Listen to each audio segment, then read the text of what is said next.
Welcome, listeners, to another episode of the Wholehearted Podcast. And today I have with me a great friend of mine. Her name is Anu Shroff. Anu is an author, speaker, facilitator, and coach with over 10 years of experience in both the public service and the private sector. She focuses on leadership, strategic planning, and personal development. Anu is also the author of the recently published book Rest, Reset, and Reframe.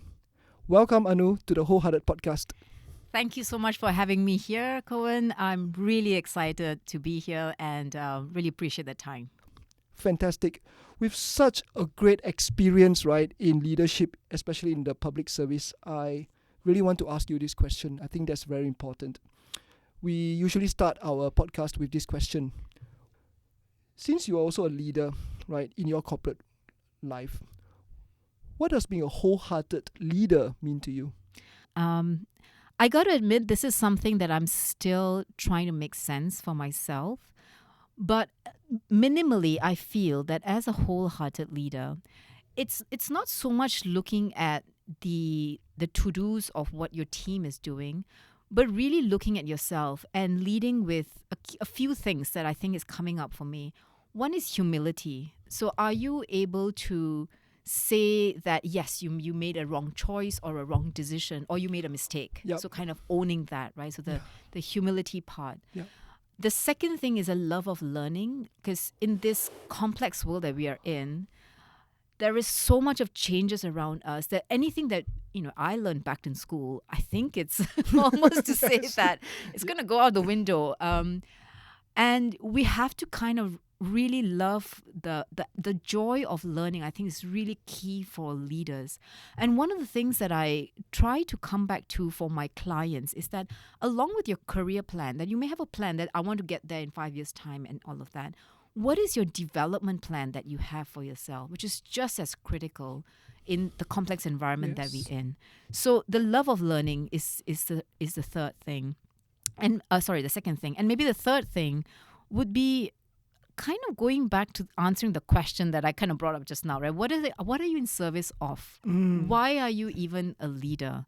And you don't have to be leading 100 people or 1,000 people. You could literally be leading a small team or even leading yourself. The concept of leadership, I think, goes back to how do you lead yourself? Because if you can't do that for yourself, it's very hard for you to lead others. So what are you in service of, or who are you in service of? It's kind of going back to that almost existential question, right? Like, who am I and why am I here? Wow. And this can be a very tough one to answer, Coen. And I got to admit, sometimes even I struggle with this question. But, just a thing for your listeners and anybody listening to this podcast, that don't worry if you don't land on an answer, because your answer might shift over time on who are you, why are you doing this work, and who are you in service of. That answer might shift over time, but just kind of hold that question lightly for yourself, because it can help you in motivating yourself when you feel those days when you are a little bit demotivated. This question can really help to anchor you. So 3 things: humility, love for learning, and really, what are you in service of, or who are you in service of? Fantastic. I would like to just touch on what you just mentioned, right, at the end, around finding who you are in service of. I know very often people, they sit and they ask themselves this existential question. Yes. What is my purpose of life? What is my purpose of life? What am I passionate about? Yeah. And they can take as many vacations, retreats, and they still come back asking themselves this question. And it's fascinating that you just mentioned something about let that question sit with you for a while. So it almost sounds like it's something that comes to you rather than something that you actively seek out. Yeah. I love the way you phrased it for me, Coen, because I think there's something about life that gives you direction. And the thing is, whether we are able to kind of just take a pause, take a step back, and really ask this question, right? What is life trying to teach me here? Rather than to be overwhelmed with the circumstances, and all of us have been through that, circumstances that are difficult, challenging, and you're wondering, why am I here? This is so tough. What am I going to do? Those kind of triggered questions, right? And of course, you got to respond to that. Yep. But having done that, to really just take a step back and say, okay, what is this teaching me about life, about who I am, about my values, about what more do I need to do? So I'll just give you a very real example here, Coen. I did one of those. I did one of those retreats back in 2016 where I kind of went to Bali and just asking myself this question, who am I? The interesting thing is I didn't come up with an answer. I couldn't answer that question at that point. But what that question did for me was that it told me what I did not want. So sometimes even that can be useful as a triggering thing, right? So I knew in 5 years' time, I didn't want to be where I am at that point. Where I wanted to go was not clear, but I knew I needed to move. So it's a bit of that action, right? Let's take a step. And once you take a step, something will happen out of the step. And then you can adjust. You can go right, left, forward. That's up to you. But because you've taken a step, there is some energy, there's some forward momentum that gives you a bit of lesson. Like, okay, this is maybe not for me. I'm going to go here. I'm not going to go there. And the other thing I've noticed, Coen, in just taking action and taking a step is that actually there's lots of people out there who are willing to support us. There are lots of it. And I really give credit to my very early supporters back in 2016 where I set up my company. My very early supporters, they came to me and they said, no, I have confidence in you. Come do this for me. And you know, all our negative self-talk, right, Coen? We've mentioned this so many times. There's so much of negative self-talk. And I was telling them, I'm not ready. I just set up. I don't know what I'm doing. They were like, no, I know you have it in you. Go do this for me. And it just takes that somebody to tell you, I have confidence in you. Go do it. And you take that step. Of course, you stumble and fall along the way, either forward or backwards. But you learn your lesson. You get up and you kind of keep going. Wow. So there's something about forward momentum. You don't have to have absolute clarity in where you're going. And that's something I think can sometimes hold us back because people are waiting. I'm not clear. And my thing is that you don't have to be. You don't have to be 100% clear because it's actually hard to get that 100% clarity. But you just need to be maybe somewhat clear on back to those questions, right? Like what do I stand for? What are my values? What do I want to leave behind? Sometimes that can be a powerful question as well. What do I not want? And that can help you take a step forward and give you a little bit of that momentum. Wow. Just to summarize, right, it seems like everything just triangulates around this trifecta, right, of humility, willingness to learn, and also being of service. Yeah. So if you want to be of service to people, I think the point that I pick up from you is the importance of taking the first step. Yeah. But as you take that first step, simultaneously what you're actually doing is also you're paying attention. Yeah. You're paying attention because the world will teach you what it needs from you. Yes. Right? So like people will come up to you and sometimes, ask for your help or, just a listening ear. But you, in your busyness, you might just go like, I have no time, I'm not free and everything like that. But actually those are kind of like cues that the universe or the world or God, if you're religious, is sending your way to inform you that this is what the world wants you to show up as. How can you be of service to them? You've put it very beautifully, Coen, and I love the idea of paying attention. Because again, sometimes in our busyness, we go on to the next thing and we don't take the time to pay attention to what's happening around us. And more importantly, not only what's happening, really answering the question of why is it happening? What is it teaching me about myself or the world, right? So those questions does take, as you said, attention. It does take time. And sometimes it can be uncomfortable to kind of face those questions, and you just want to be like, no, I'm just going to go on to the next thing. I've fixed the situation. I'm going to kind of move on, right? So really kind of holding space for yourself is something that I think can be very powerful because especially in the environment that we live in today, and if I consider that we live in an environment of TikTok, the TikTok world, where our attention spans are really, really short, and I kind of notice it in myself as well, my attention span really getting quite short, which is honestly quite worrying for me. But in that, all of that busyness, short attention span, if you create space for your time, I think it's going to be a superpower in the future, in personal development, in leadership development. The ability to focus, to pay attention to others as well as yourself is something that we are slowly but surely missing a little bit. Wow. Because we're being pulled in so many directions. So, Coen, so I love the thing that you brought in about attention. Absolutely. Right? Paying attention is so important. Very often, if we don't pay attention, we end up paying the price of failure, or we pay the price of wasted effort, or we pay money to people to fix our problems. I think paying attention is so underrated. And I think just one more final piece that you just mentioned, something about we are so focused on fixing issues. So that's taking a more problem-solving approach to things. But when we are paying attention, we are not just paying for what is teaching us, what the world is teaching us, but we are also paying attention to the question, what is the opportunity here? What's the opportunity to be of service? What's the opportunity to create something of value for somebody or someone out there? So I think that's shifting from a problem-solving framework to an investment or an entrepreneurial or creation framework. Yeah. I love the reframe there, because it really goes back to, rather than this is a problem, it's a challenge, how do I reframe it into an opportunity? Yeah. And again, because we get so caught up in that problem-solving mode, and in a way we're like, let's fix this problem and get on with life, and get on with something else or another problem to fix, that we don't take the opportunity to see what is it that we can do with this. Yes. What can we learn from it, and maybe progress from there as well. So that reframe, I think, is very important. And for anyone who's stayed with us in this podcast for this long, here is a quick tip in terms of, just kind of the idea of paying attention. And here's a one how that honestly just, I'm not being too dramatic, I hope, but it really changed my life. This Go one for it. tip. And it's so basic that you almost want to brush it aside. And that's simply the art of journaling.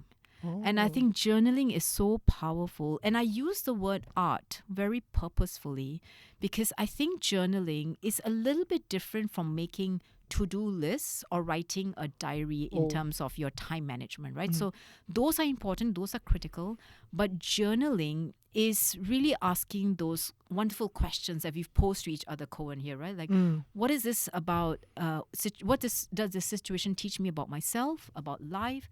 Who am I here in service of? What do I stand for?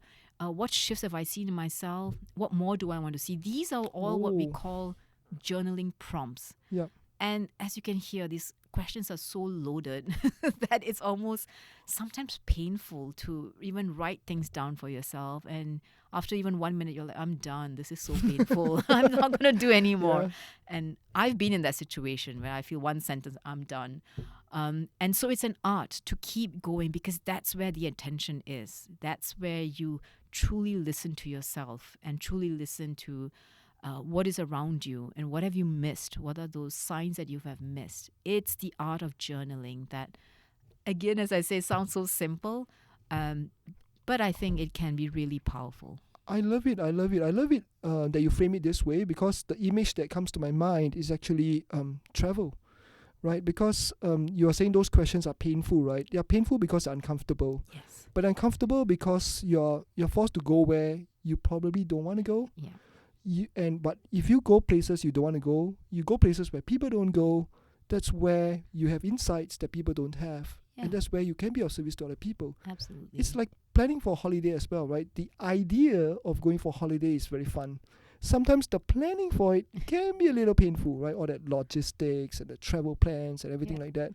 But eventually you're going to be rewarded, because when you make it there, you're going to be rewarded, right?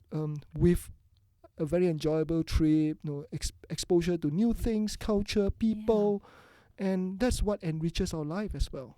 Oh, absolutely, Coen. And sometimes I find that any challenge that we go through or difficulty that we go through, it's part of the process of enjoying in a way, the fruit of your labor at the end, right? So if everything was so easy, then where do you get those peaks of joy or a sense of achievement or whatever accomplishment that you might have? So there is something to say about about the idea of maybe stress is not the right word, but yeah, just the idea of how do you keep yourself motivated, which is another thing that I hear a lot of my clients have an issue with. They keep talking about this idea of motivation and moving forward, right? They're like, oh, I'm not motivated. I don't want to do this. At the same time, they're stressed. So it's a bit of a dichotomy, right? That you're highly stressed, but you're not feeling that motivation as well.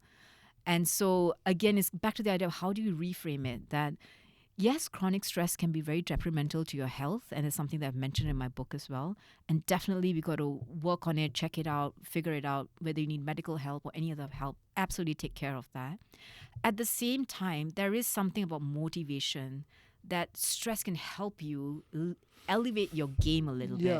And using it as a positive force to help you in goal setting, to go to the next thing and the next thing, as long as it's not detrimental to your health. So it's really about how do you manage yourself in an environment that can be stressful, as long as you feel that it's giving you some sort of achievement at the end. And you are able to get off the treadmill, not that you're kind of running all the time. You can do those breaks and then rejuvenate yourself and come back and move forward. So the thing that you were saying earlier, right, Coen, about how do you make this purposeful, meaningful for you? And sometimes the stress comes because people don't see the meaning or the purpose to it. And how do you find that in yourself, in your environment, in the projects that you're doing, whatever organization that you're working in, so that the stress translates to something positive? The word that just came to my mind, don't know why. I mean, I have a lot of word associations. I'm quite a free associating person. You know the word alcoholic, right? And the word that came to my mind is cortisolic. A person who is addicted to cortisol, right? Because cortisol is a stress hormone, right? It's like, as you're talking, right? What I'm hearing is the optimum level of stress is actually good. Because, for example, right, cortisol is that hormone that gives you the extra energy, the extra push, right? It's what the adrenaline and the cortisol, right? It's what gives you the extra push, right? To achieve a target, to beat a deadline, right? To have a breakthrough achievement. But when we become addicted to the cortisol, then what happens is that we are constantly in an always-on mode, and that's where burnout happens, right? I mean, that's another topic that we need to talk about a lot about as well. Burnout is costing, like businesses, organizations, like billions and billions and billions of dollars, and it's causing some of the most capable and talented people the most productive years of their lives.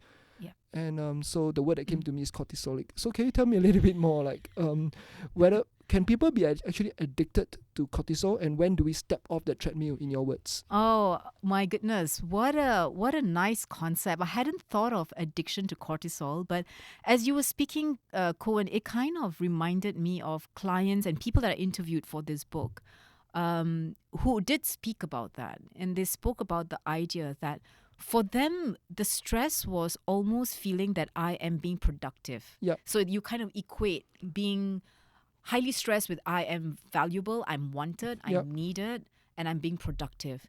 And if you ask them that, forget about a retreat, right? Forget about a 5-day retreat. That seems like a far stretch for them. But even just take a half day and go and do something that looks after your health, your wellness. For them, it's like, but how am I going to be productive doing that? Like, what am I going to, what's my output, right? So that's the question that they have. What's my output productivity? So maybe in a sense, yes, they could be a little bit high on the cortisol, and the connection of being stressed, being always on with productivity or how I value myself. That is very much kind of linked for them.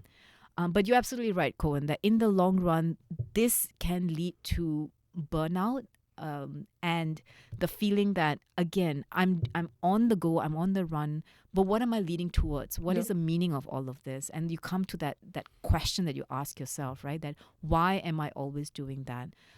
When I interviewed a couple of people for this book, there were some of them who were in very high corporate jobs, and they at some point pause and ask themselves this question: why am I doing this? What does this mean? Why am I so tired all the time? Why am I always stressed all the time? And they did a complete pivot, right? And absolute pivot, left their job, became either photographer, yoga teacher, something totally out of their corporate role. And yes, of course, they were not probably earning as much in these roles as they were in their corporate life. But they said we got a much balanced lifestyle. I was able to spend more time with my family. And I really got a lot more out of life. And I'm doing something that I'm passionate about. So, of course, there are trade-offs in this, Coen. And you have to be very mindful of the trade-offs that you're making. It just so happened that last week I had conversations with at least 3 people who were asking me this question: how did you leave your job back in 2016? So that was this curiosity about how did I leave my job? And just happened to be women who came to me asking me this question, right? Like, I read in your book you left your job. How did you do it? And I said, yes, I was able to do it. But I want to say something that at a very practical level, be sure of your finances when you're leaving a job, because it can be something that you got to watch out for, especially if you're a family, you've got kids and all those commitments, right? So just be very practical. This is not a romantic notion while leaving a job, setting up your life. Be very practical. Look at the numbers on your paper. And if you have a partner who is able to support you through the journey, then go for it. But I always say start with the practicality, especially if you've got a young family. So we don't forget the practical part of this. And I really don't want this to become a romantic notion of leaving jobs and all of that. But if whatever situation you're in, even if you're doing a reset in your life and you still need to carry on with your current job, absolutely go ahead, do that. And I think what my message to this, to the readers of my book or the listeners of this podcast is, even in that situation that you're in, you can take purposeful breaks, purposeful pauses, and come back recharged, come back re-energized, because the world needs you. The world needs you to be recharged. You can't pour from an empty cup. Yes. So look after yourself so that you can look after those around you. And you absolutely don't shortchange yourself. Beautifully said. I think a very close cousin of cortisol, right, is dopamine. And of course, we get that dopamine rush, right, from getting that award, getting that praise, that compliment, even the dopamine rush of getting comments and likes on social media, right? And suddenly you feel like, the hustle culture is real, and the hustle is worth it, right? It's worth the hustle. It's like, I put in so much effort to produce a video, to shoot something, to write an article, to write an essay, to give a presentation, and I get rewarded with, praise, compliments. And I think because of the dopamine trap, we continue to stay on this, hedonistic treadmill of, stress, cortisol, dopamine, reward, stress, reward, stress, reward, stress, reward. And so we keep getting trapped in this loop of cue, reward, cue, reward, cue, reward. And therefore we find it very hard to step off. I love the image that you've created in my mind, Coen, because absolutely, right? The cortisol, you get highly stressed, and the dopamine, if you think of someone who's highly stressed, at the end of the day, he or she comes back home. The dopamine hit may be, a YouTube video, a Netflix, or a like on my social media, or a piece of cake, or a drink of, whatever is my favorite drink, right? And all of that are dopamine hits. Yes. But as we all know, in the long run, that does nothing to us. It brings us no sense of well-being. And again, my message is not that please stop watching all these wonderful things, because of course we need that in our life. Absolutely do everything you need to do to feel good. But just be very watchful and mindful about what dopamine hits are you getting. Are you getting a dopamine hit with a hug from a loved one? That's a dopamine hit as well. Yeah. Are you getting a dopamine hit from going for a run or going for a walk or doing your favorite exercise? Even that is a dopamine hit, right?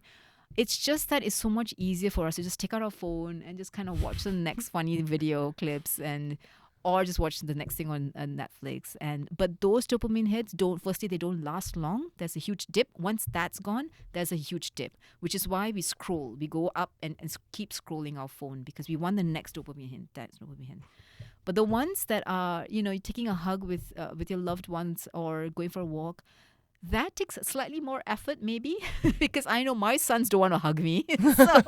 So my 16-year-old, 18-year-old sons, they are like, Mom, stay away from us. Don't touch me. Oh. And so that's a little bit harder to get. Uh, But when I get it, oh my God, it lasts such a long time. And I'm like, okay, Aw. this is all I need for it can last me a week. So Aw. just be mindful of where you're getting your dopamine hits, right? And it can really impact your long-term well-being. Beautiful. So I think you already started talking about a book, right? But I just want to segue into your book. So tell me about the inspiration behind writing this book. Oh my goodness, Coen, you ask such good questions. My inspiration, honestly, it started off because I literally did a reset in my life. Obviously, when I was doing it, I didn't think that was a reset. I just thought I'm just going and quitting my job. But it led to a journey of reset. It led to a journey of self-reflection and personal development that I didn't think at that point in time that's what it was. So going back to my tip about journaling, I really, really thank my early mentors and coaches who kept saying, keep journaling. You will kind of need it later on in your life. So thank God they did it. They said it because I did it.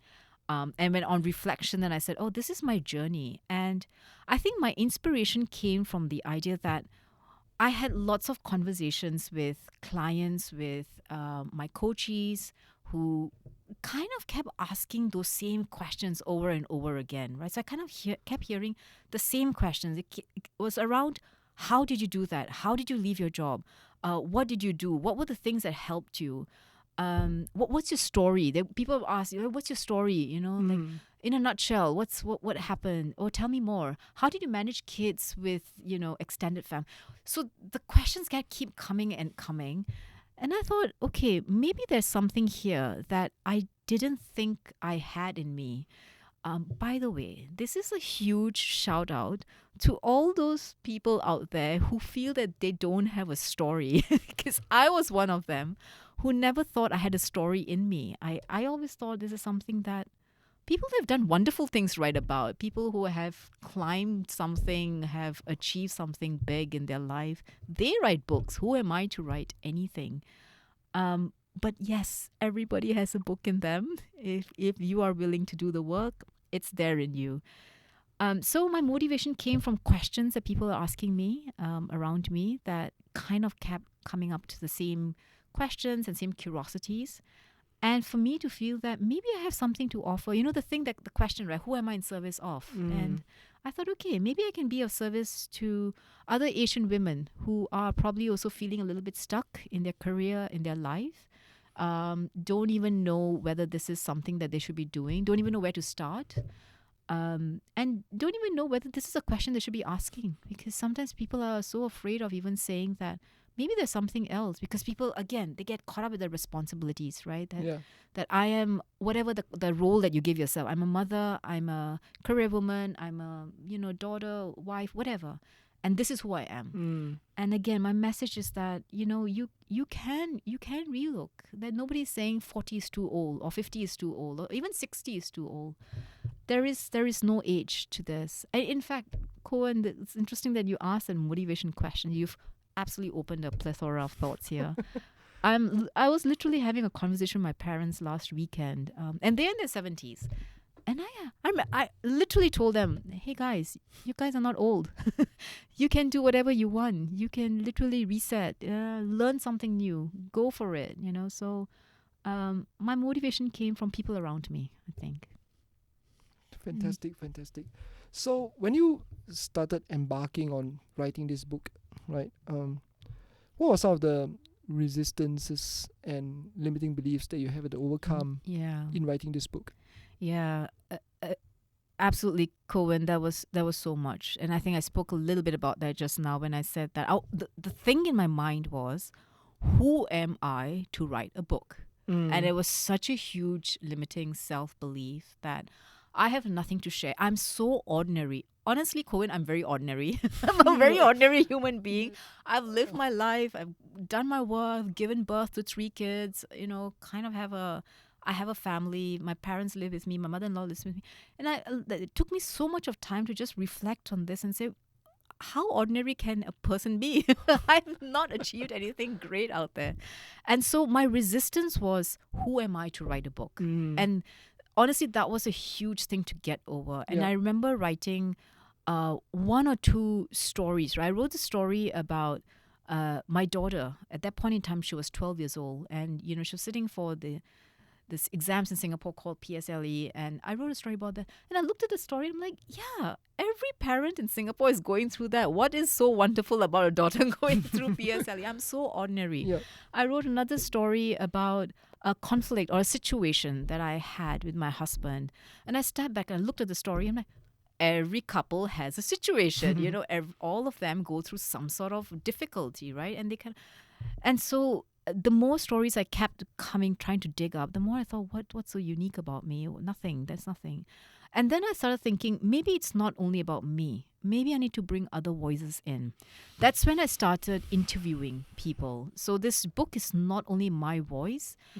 It has interviews from other voices, from other people who have pivoted in their career or have had issues with how they paused or reframed in their lives. So I wanted to bring in the voice that other people, the concepts that they had, the challenges that they had, to make it really a book about, maybe I'm representing all these other people in the environment. And so that when the reader, they pick up, they're not really only reading what Anu thinks or what she went through, but what other people have said and what they've gone through. And hopefully there is a voice there that can resonate with the reader. And it may not be my stories, but it could be the other stories that they have read in that particular book.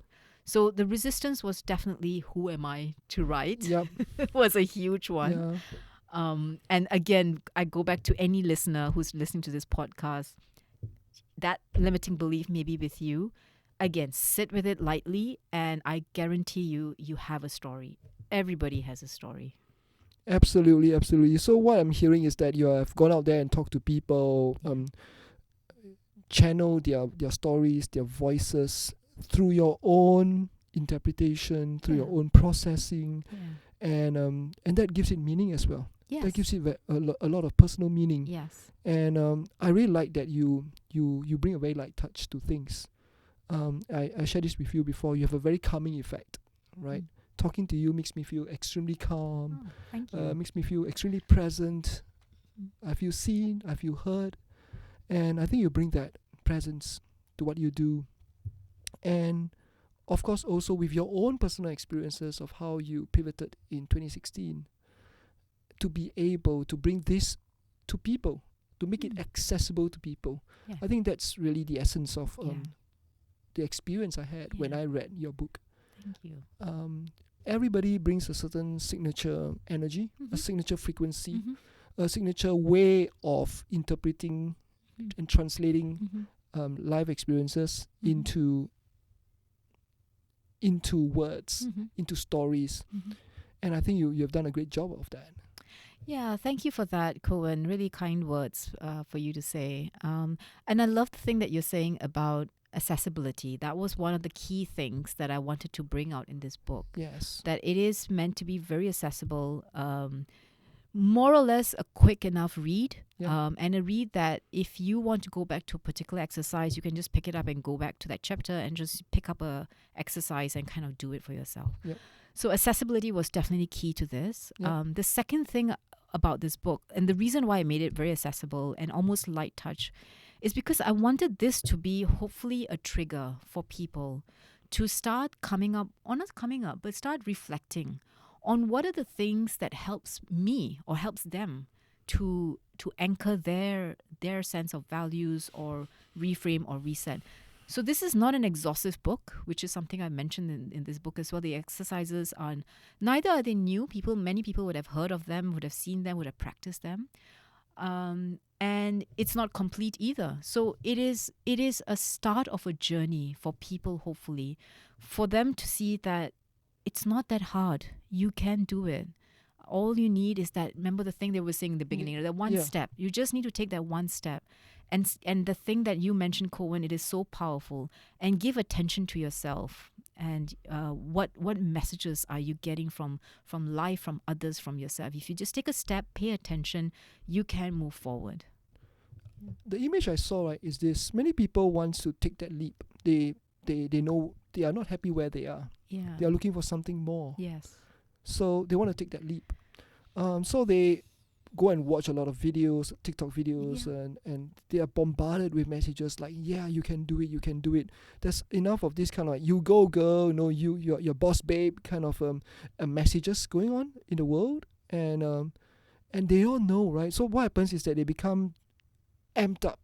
They become really pumped, like, yeah, this is what I want to do now. But the thing that's really stopping them from really taking that leap is they are fearful of whether they have a soft landing. Like, okay, I'll take a leap, but where do I land? Am I going to land in a safe place? Yeah. Am I going to have a safe landing? Yeah. Or am I going to land bruised and broken, right? Yeah. So there's that fear that holds people back. And so what I really like about what you have said is about, you want to make it accessible, and you provide practical, pragmatic tools that people can apply, not next month, not next year, but right now or tomorrow or tonight. Yes. Right? So it's like very practical, pragmatic, right? So it's like you make it accessible, and you give people a sense of efficacy. It's like, not only you have access to it, you can do this. Yeah. And of course, you bring it also with your stories and the stories of the people you have interviewed. You make it less scary for people. You make people feel safe. You engender a sense of safety and say, hey, don't just take a leap for taking a leap, but it's like you can land safely. Yeah, I think your point about fear is a very, very real one. Yeah. The sense of fear is so huge.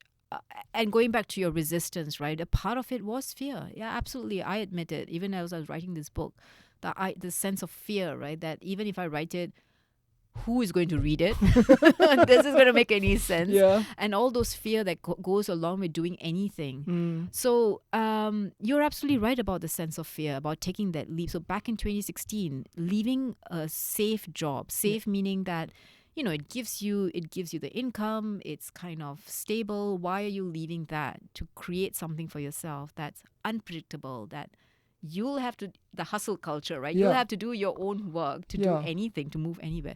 So a huge fear. Of course, I blogged about it as well at that point in time, a huge sense of fear. And what I realized is that actually the fear sometimes is not only about taking a leap. Yes, taking a leap can be fearful because, as you said, is a landing going to be soft or are you going to be bruised?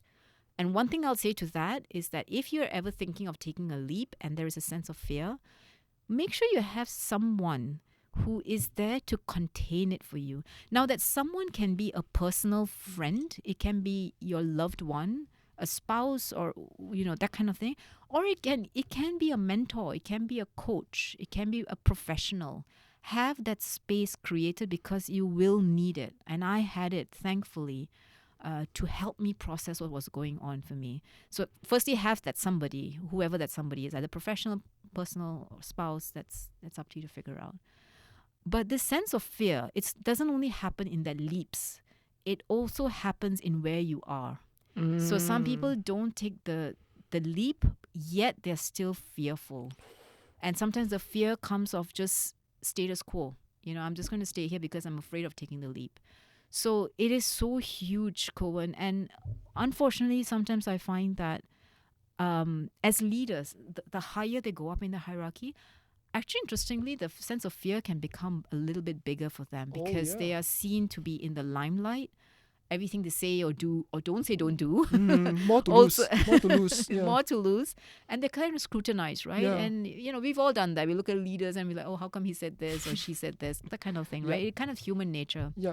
So you're right. They do have a sense of more to lose and therefore having that sense of fear as well, which goes back to the very first question you asked, Coen, which is wholeheartedness, right? And what does wholehearted mean? And I think that's where sometimes a disconnect may happen because they're so fearful that there's a disconnect with my heart. Yep. That why am I here? Going back to that existential question, right? Who am I? Why am I here? Yeah. And how do you just keep coming back to? Because if you take care of your whole heart, that fear will lessen because you're very anchored with your values and what Nice. are you here to do. So just go back to who you are wholeheartedly. So beautiful. You're very serene when you were sharing that. And in your book, you mentioned the 4 P's, right? Peace, play, passion, and power. Yeah. And I think talking about fear, right? Counterintuitively, we need to allow ourselves the permission to play. Yeah. And I want to touch on a Yeah. little bit about that. I want to double click and go into that particular topic a little. So I know sometimes, here in Asia, right, we are conditioned to be the good person, do the right thing, Yeah. and fulfill our responsibilities, and so we don't give ourselves that permission to play, Yeah. right? So how did you? Okay, there's many questions I want to ask, but let's start with this question. How did you give yourself the permission to play? I didn't give myself permission to play. I was forced to play with my kids. Okay. There is so much that our kids teach us. And again, if there's any parents listening to this, pay attention to your kids. There's lots that they can teach us about who we are and just life in general. And again, as parents, sometimes we get very tired. And we're just like, oh, go sleep or go play. That's the typical thing we as parents will say, go play, right? Especially when they're young, go do your thing. And my invitation is rather than say go play, we should say, come, let's play. Because the play happens with your kids. And there's so much that my kids taught me when we were playing. Even the art of patience that comes with you saying these words, come, let's play. Because half the time you're feeling, oh my God, I just want to crawl in my bed and just watch Netflix or YouTube, right? Yeah. So even the thing that you're saying, that come, let's play, it opens up so much avenue to discover your relationship with your kids, what it means like to be a kid again, back to our childhood. And it's not really about being childish. It's about being childlike, the curiosity, the wonder, the letting go of the boundaries that we put on ourselves, right? Like, oh, we got to look prim and proper, or we got to look a certain way or behave a certain way. And play can help you just release all of that. Absolutely, just release because you're making fun of yourself. And the thing is that if you are making fun of yourself, then that's it. Nobody else can make fun of you because you're making fun of yourself. So let's laugh together. It is so liberating. Absolutely cool. And I remember one specific incident because I didn't know I had it in me, and my kids really taught me this. You know, the in our playgrounds we have this, what do you call it? The monkey bars. Yeah. The monkey bars that you kind of whatever, right? Yeah. You kind of go across. And my kids were young at that point in time. They were like in primary schools, around 8, 10, that kind of age, So they were playing and they were like, Mom, can you do the monkey bar?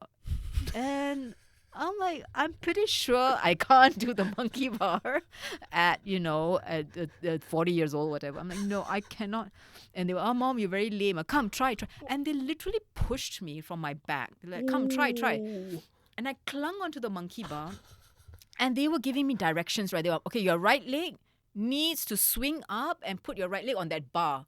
And I was literally listening to them. I swung my right leg, put to the bar. Now swing your left leg, put the bar. And there I was clung onto my dear life. Can you imagine, Coen? My hands on the bar, my legs in the bar. And they were like, okay, now your 2 legs go through your hands and do a backflip. And I was like, kids, your mom is going to die today. She's not doing a backflip. And they were like, Mom, you can. And the thing that came to my mind was like, okay, if I can give birth, I am sure I can do a backflip. So with that deep breath, I did a backflip. Sure enough, I landed on my back. But it was fun. They were laughing. I was laughing. And I'm like, hey, I can do this. And this is kind of fun. It's liberating. And they were like, wow, Mom, you go, girl. And I'm like, wow, that's something actually quite nice. And so parents out there, go play with your kids. They will teach you what play is all about. And no matter how uptight we are, everything goes once you're playing in the playground. There is no dignity left. And how fun is that? What about people with no kids or people who are not married? Like, how can they enjoy the play? Yeah, so again, play doesn't really have to be in the playground, although that's really lovely.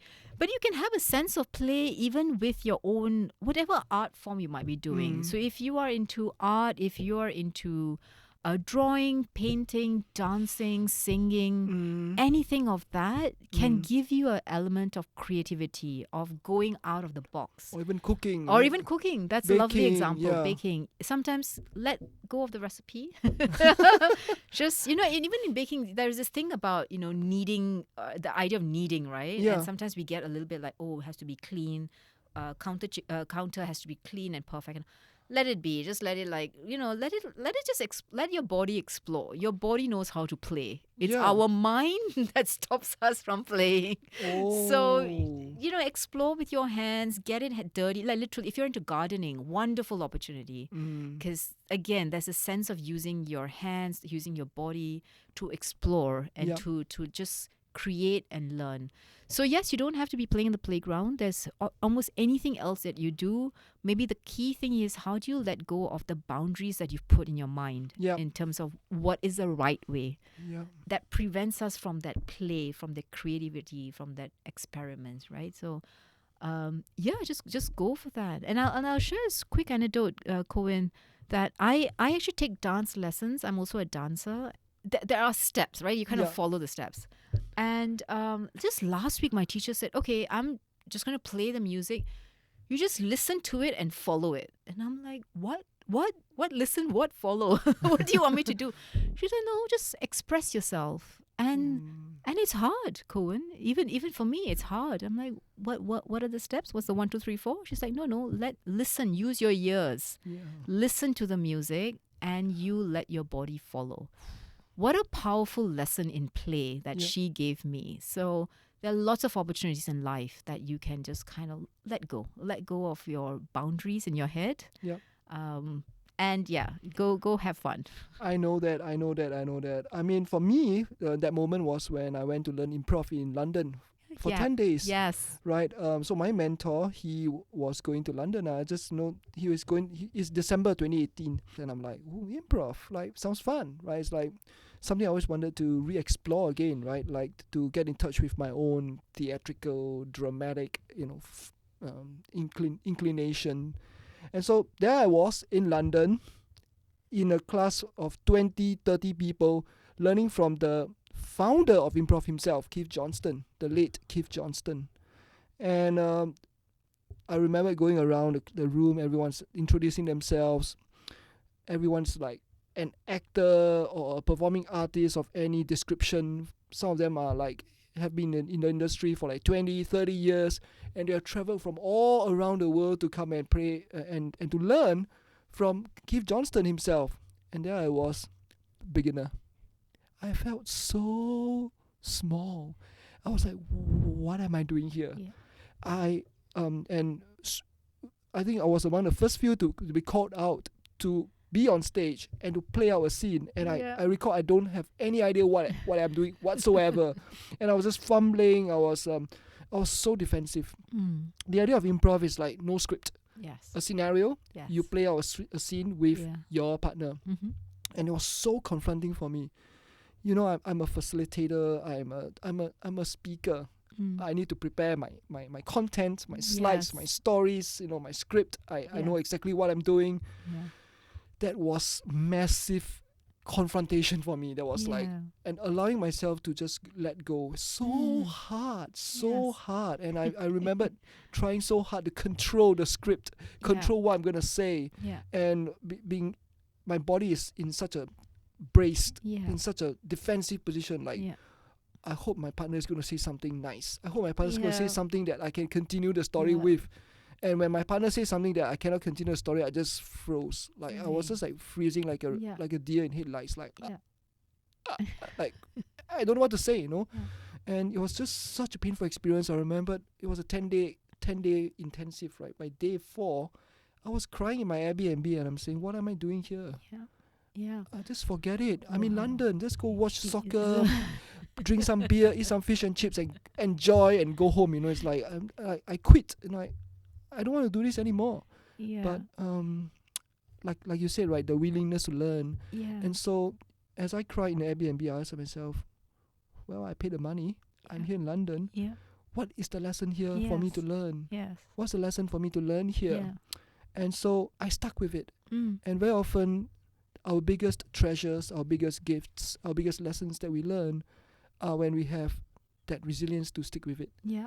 And I'm not saying you should never quit, right? Sometimes if something's not working out, you really should quit so you can go do something else, right? But at a point in time, since I'm in London, I'm going to make the most of it. Oh, yeah. I'm going to learn to Yes. fail. Oh. And so I remembered going on day 5, and again I was asked to role play something, and I just again struggled, and I started beating myself up. And Keith Johnston, he said this to me. He said,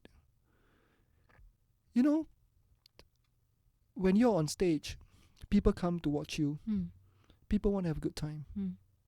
And when you fail, it's okay. But don't beat yourself over it.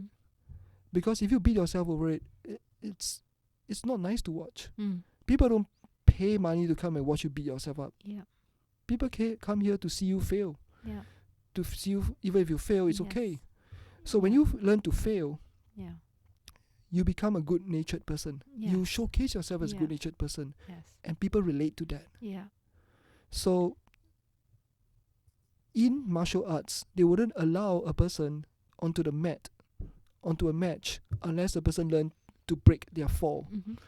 Similarly, you should never be allowed anywhere on stage unless you learn to fail gloriously. Oh, wow. That's a powerful lesson. Wow. And that was to me one of the biggest lessons, Yeah. because like you, I grew up in Singapore. When I was growing up, it's always score 100%, aim for 100%, aim to get A's. Only A's are allowed, kind of mindset. And so I've learned so much, So I've allowed myself to learn to fail gloriously. I've allowed myself to play. And most importantly, I allow myself to play. And since then, right, look, I host podcast shows. I just improvise along the way. I just flow with my conversation partner, Yes. without the need to control the narrative, without the need to force feed the situation. Yeah. And I got this from improv. Oh, and look where you are today, Yeah. Coen. What a beautiful story. I got so many lessons out of it. I love the idea of learn to fail and fail gloriously. That is so powerful. Because half the time we're trying not to make mistakes. Yes. When the thing is to make it Yeah. and learn from it and stand up and take the next step, right? And just kind of fail gloriously. I love And that laugh at yourself. Like, it's like, okay, I mess up. Okay, fine. Next time I'll do better. You go and better. just- you learn just- from it. Yes. And I think that's really more than just play as an action, Yeah. but I think it's play as a posture to life. Oh, yes. Beautiful. A playful posture in life. Yeah. Oh, I'm absolutely going to quote you on that. I love that phrase. Playful posture. I like that. Yeah. I mean, I think it's really about, you talk about mindset, right? But I really think it's about posture, like you said, right? Mindset is about the brain, but posture is about your body. Yeah. Because your body already knows how to play, as you Yes. said, right? So Yes. beautifully. Yeah. Love it. So it's really about kind of returning to our playful nature. Yes. And the word return is a powerful one. Absolutely, Coen, because it's not that we need to learn how to play. We knew it. We grew up like that. We forgot it somewhere along the way. Yep. And it's just a returning back to who we are, who we are as nature intended to. And of course, not from a childish perspective, but a childlike. Just going back to being a childlike. So beautiful. All right, we'll give a chance to kind of like maybe sell your book to us, right? Tell us like why should our readers why should our listeners read this book? Okay, I'm going back to my resistance in my mind, right? As you asked me that question. Well, I mean, we've built a long runway. Yes. I'll just say this, that it's meant to be seen as a conversation with you, the reader, on some of the quick things that you can do in your life today, in a very short, practical way to just reset yourself and recharge yourself. And even if it's not really about taking a huge career break, nothing drastic like that, but just anchoring to what truly matters to you, I think that's the reason you might want to read this book. And maybe secondly, for just anybody out there who's thinking about, who am I? Do I really matter? Do I have a story? I hope this book kind of leaves you with that motivation that, yes, you have a story. All of us have a story. And if Anu Shroff, can write a book who is absolutely ordinary in every way, then you absolutely have a story to share, to inspire others, and just to have that ripple effect around those around us. Fantastic. So I know, right? It's like I like to keep things both ways. So I'd like to ask if you have any questions for me as well. Actually, I was very intrigued by a wholehearted word, Coen. So I actually want to ask you the question you asked me, that what does wholeheartedness mean for you? Wholehearted. Mm. Well, I think I have a very interesting definition of that. So I actually came across the word wholehearted because I've been told by a lot of people that, Coen, you're very intense. And so I've always thought, no, it's like, is there something wrong with me? Is my intensity something that affects people? Do I take up too much space? Do I take up too much from people? And so for a long time, I've been walking around with this sense that there's something wrong with me. Mm-hmm. And I haven't found the answer until one day, as I take my daily walks, I listen to podcasts. And I've always wanted to start a podcast. And I was listening to one of my favorite podcasters, Brené Brown. And she was having a conversation with one of her guests. And she just had this belly laughter with the guest. It's ha ha ha ha. And she's like, I wholeheartedly agree with you. And the word just came to my mind, ping, wholehearted. I am wholehearted. Mm-hmm. I'm not too intense. I'm wholehearted. And as I dive deeper into this word and go into this world, into this work, and talking to several other guests on this podcast, the word just grew on me even more and more every day. And the word whole, the return to wholeness, is what everybody wants, right? And we can only get to wholehearted when we have been brokenhearted. And it's something that we all face. All the lessons that all brokenheartedness have to teach us. And I think there's a famous quote, right? Can't remember who was it by, but really is the broken-hearted warrior is the true warrior of light. Oh, lovely. Right. Wow. When we can move forward, even if we are nursing a broken heart, Yes. we become immensely powerful. Yes. We have a bigger purpose. Yes. We have a bigger raison d'etre. Yeah. We find our ikigai. Yeah. And for me, I am really turned on by people flourishing when they are doing what they love, and they do it with all their heart, of service to people, Right. and there's a sparkle in their eyes. And people who do that, they have overcome their own brokenheartedness. They have overcome people's judgment. They have probably been told that maybe they're not good enough, but they have freed their hearts to dedicate and devote themselves wholeheartedly into their craft. That's what inspires me. Oh, that's really beautiful, Coen. And I think you're really living up to your message about moving on, and just the brokenness is also part of us, and it makes us whole. Yes. And helps us to move forward. So, really thank you so much, Coen, for having me here and for sharing your lovely stories with me today. Great. We're going to just wrap up and land this plane. So typically we ask our guests a few quick-fire questions to end the podcast. And a quick-fire question is a question that you can answer in a sentence or two. But if you so feel inclined, maybe you can share a quick story then. Yep. So are you ready? I think so. I feel a bit on the spot, but okay, let's go with this. Whether you're ready or not, you have no choice. I'm going to go anyway. Okay. All right. So the first question is this. What is the most powerful question you have ever been asked before?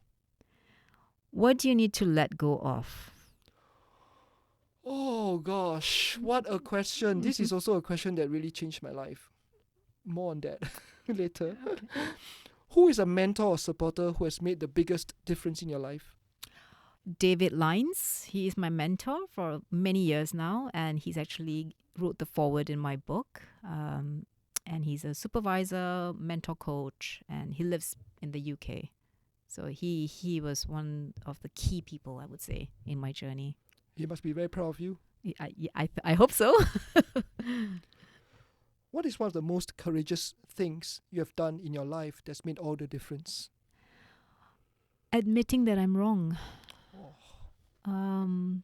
I kind of alluded a little bit to that in my book. And I think it really goes back to the saying, right, that the ones closest to you hurt you the most. So this was an episode with me and my spouse, and I thought it was all his fault. It is all him. It's always him. his fault. Yeah, of course. It's always the husband. Yeah. And so the self-reflection and the admitting that, yes, I was as much to contribute to that situation as him. I think it made a difference in me. The word that you said earlier, in letting go, firstly, and in healing and moving forward for us. Beautiful. You are a very healed and skilled practitioner, and it's been such a pleasure having you on the podcast. I've learned so much from you. I've gained so much wisdom, and I hope that our listeners as well. So where can our listeners find out more about you and your work? Oh, absolutely. You can find everything you need to know on my website. So it's www.anushroff.com. You've got links to all my social media platforms there, or you can even look me up on LinkedIn as Anu Shroff. So you'll find me on all the social media platforms. But my website is the one place that you'll get everything that you need. Fantastic. And we also put the links to your book, because you're an Amazon bestseller, right? So Yes. we'll put links to your book on Amazon. Thank you. In our show notes. Okay, thank you so much, Coen, for having me today. Thank you. Thank you for coming on the Wholehearted Podcast.